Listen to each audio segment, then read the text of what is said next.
Next question discuss करते हैं। इस क्वेश्चन में अपन से बोल रहा है कि a circle is inscribed that means touches all the four sides into a rhombus ABCD with an angle 60 degree. The distance from the center of the circle to the nearest vertex is equals to 1. If P is any point on the circle, then PA square plus PB square plus PC square plus PD square is equals to। ठीक है, question क्या बोल रहा है कि अपने पास कोई rhombus है ABCD जिसका एक एंगल है 60 डिग्री।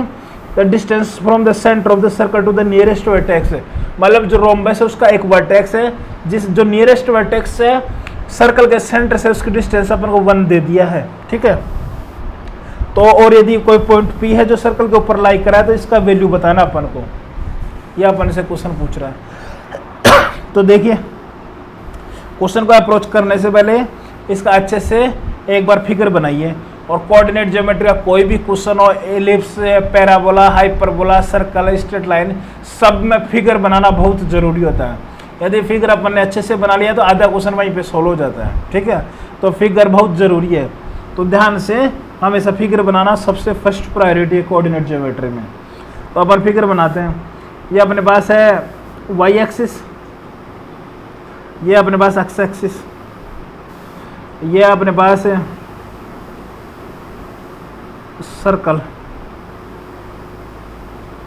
ठीक है, अपन ने एज्यूम कर लिया कि सर्कल का जो सेंटर है उसको 0,0 एज्यूम कर लिया, क्योंकि 0,0 या ओरिजिन लेके चलेंगे तो काफ़ी चीज़ें आसानी से दिखेंगे, और यदि आप जनरल पॉइंट लेके चलेंगे सेंट्रिक कोऑर्डिनेट तो थोड़ा कॉम्प्लेक्स हो सकता है, लेकिन क्वेश्चन बन जाएगा, उसमें कोई रॉकेट साइंस नहीं है। ठीक है, बस थोड़ा कैलकुलेशन थोड़ा ज़्यादा होगा। ठीक है, तो देखिए अब अपन रोम्बस बना लेते हैं।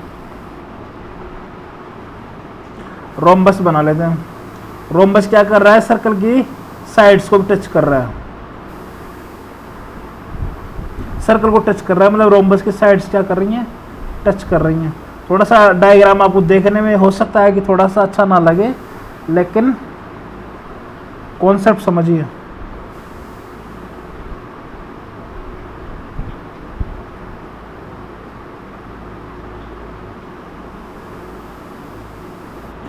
रोम्बस का मतलब क्या हो गया कि चारों की चारों साइड्स की लेंथ क्या होगी, इक्वल तो होगी। ठीक है,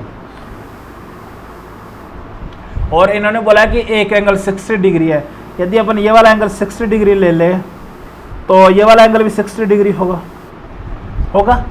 यदि ये 60 है तो ये टोटल कितना हो जाएगा, 120, क्योंकि चारों एंगल्स का सम कितना होना चाहिए, 360 होना चाहिए।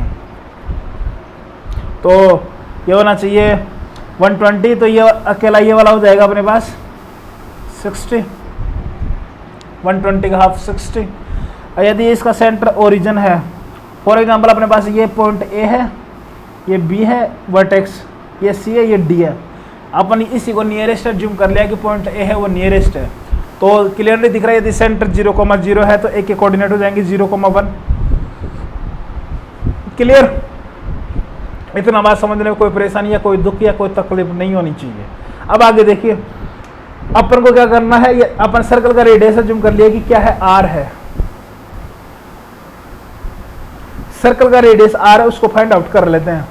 यदि रेडियस आर एज्यूम किया, ये वाली डिस्टेंस अपन को पता है, ये वाला एंगल 60 डिग्री पता है, तो अपन यहाँ से आर फाइंड आउट नहीं कर सकते। tan 60 इक्वल टू क्या हो जाएगा, आर परपेंडिकुलर अपॉन, सॉरी अपन को परपेंडिकुलर अपॉन बेस नहीं दिया, तो अपन को क्या करना चाहिए, साइन लगाना चाहिए। Sine 60 equal to perpendicular are upon hypotenuse, hypotenuse अपने पास 1, तो अपने पास रेडियस आ जाएगा √3/2। सर्कल का रेडियस अपन को पता चल चुका है √3/2 है। क्लियर, अब अपन क्या करते हैं, ए के कोऑर्डिनेट पता चल चुके हैं, सिमिलरली अपन को बी के कोऑर्डिनेट पता चल जाएंगे, वो जाएंगे 0,-1, और बी का कोऑर्डिनेट अपन को निकालना है। बी का कोऑर्डिनेट क्या होगा, उसको निकालने के लिए अपन क्या करते हैं, इसको जो ये वाला ट्राइंगल बन रहा है, राइट एंगल ट्राइंगल, इसको यूज कर लेते हैं। ये वाला अपन को पता है कि ये वाला लेंथ है अपने पास 1, ये वाला एंगल है 60 डिग्री, तो इस 60 के रेस्पेक्ट में ये हो गया अपने पास परपेंडिकुलर, तो इसमें अपन लगा सकते हैं tan 60। तो tan 60 इक्वल्स टू क्या आ गया, परपेंडिकुलर यदि इसको ओ ले ले तो OB अपॉन 1, तो अपने पास OB आ गया √3। तो यहाँ से क्लियरली दिख रहा है कि B का कोऑर्डिनेट होगा √3, 0, और कॉन्सेप्चुअली या सिमिलरिटी D के कोऑर्डिनेट हो जाएंगे -√3,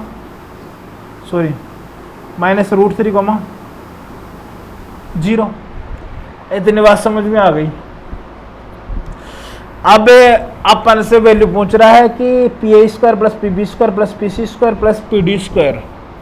अपन को ABCD के कोऑर्डिनेट्स पता चल चुके हैं, तो अपन P सर्कल के ऊपर कोई भी पॉइंट है उसको अपन पैरामेट्रिक फॉर्म में एज्यूम कर सकते हैं, ठीक है। तो फॉर एग्जांपल अपन ने एज्यूम कर लिया कि जो पॉइंट है यदि सर्कल का सेंटर ओरिजिन है, तो P के कोऑर्डिनेट हो जाएंगे अपने पास पैरामेट्रिक फॉर्मेट में r cos θ r sin θ होंगे। तो PA² मीन्स r cos θ का स्क्वायर प्लस r sin θ -1 का स्क्वायर, ये हो गया अपने पास PA का स्क्वायर। PB का स्क्वायर क्या हो जाएगा, PB क्या है √3, 0, तो ये आ जाएगा √3 या r cos θ -√3 plus r sin θ -0 का होल स्क्वायर। ये हो जाएगा PC² क्या हो जाएगा, r cos θ का whole square plus r sin θ -1 का होल स्क्वायर। PD का स्क्वायर क्या हो जाएगा, r cos θ प्लस √3 का whole square plus r sin θ का होल स्क्वायर। क्लियर। अब इनका सबका सम करना है बेसिकली, और डिस्टेंस कभी भी नेगेटिव नहीं हो सकती। तो देखिए अपन इनका स्क्वायर से ओपन करेंगे तो कुछ ना कुछ निपटता हुआ दिखाई देगा आपको। देखिए ये बन गया है माइनस है बीच में, इसमें प्लस, तो जो 2√3 टाइम्स r cos θ आएगा वो निपटेगा यहाँ से।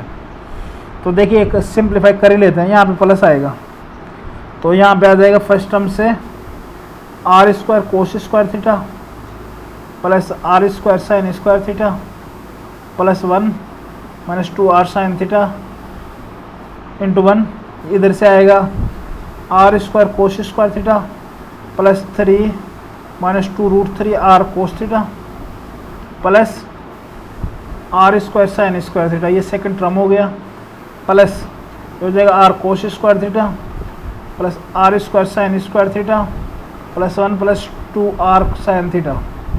यहाँ से आएगा r² cos² θ plus 3 plus 2√3 r cos θ plus r² sin² θ। Clear. अब जो जो निपट रहा है उसको निपटा दो। क्या क्या निपट रहा है, 2r sin θ plus 2r sin θ minus 2√3 r cos θ, ठीक है, और ये इधर प्लस, ये निपट गया। तो जो जो टर्म सेम है उनको साथ रख लीजिए, r cos² θ, r cos² θ, r cos² θ, r cos² θ। तो ये यहाँ से अपने पास आ गया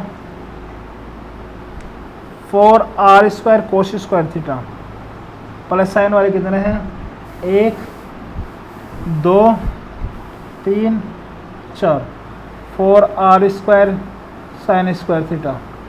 कॉन्स्टेंट टर्म कितने हैं, 3 प्लस 3 6, 6 प्लस 1 7, 7 प्लस 1 कितना हो गया 8। तो ये अपने पास बन गया 4r² प्लस 8। सम करने के बाद में ये आ रहा है 4r² प्लस 8।